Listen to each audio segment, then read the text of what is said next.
আজ তো স্বাধীনতা দিবস, তো ভিডিওটা শুরু করার আগেই তোমাদের সকলকে জানাই হ্যাপি ইন্ডিপেন্ডেন্স ডে।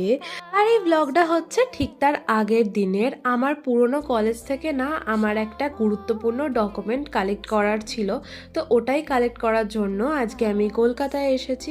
কাজ টাজ মিটিয়েও আমার হাতে ছিল বেশ কিছুটা টাইম, তাই ভাবলাম দুপুরের লাঞ্চটা আজকে ডমিনোজের পিৎজার সাথেই কমপ্লিট করে নিই। আর জানো তো, অনেক দিন পর এরকম সময় পেলাম নিজের সাথে নিজে অনেকটা টাইম কাটানোর। ক্যাফেতে বা কোনো রেস্টুরেন্টে গেলেও ইউজুয়ালি কারো না কারোর সাথে তো যাই, বাট আজকে আমার সাথে কেউ ছিল না, তো বেশ কিছুটা টাইম নিজেকে দিলাম, নিজের সাথে কাটালাম।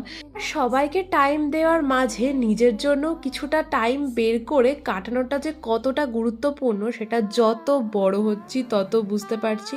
ডমিনোসের এই কোল্ড কফিটা এত ভালো ছিল, আমার তো পিৎজার থেকেও এটা আরও বেশি ভালো লেগেছে। আর এটা খেতে খেতেই কখন যে 1.5 ঘন্টা কাটিয়ে ফেললাম, সত্যি নিজেও বুঝতে পারলাম না।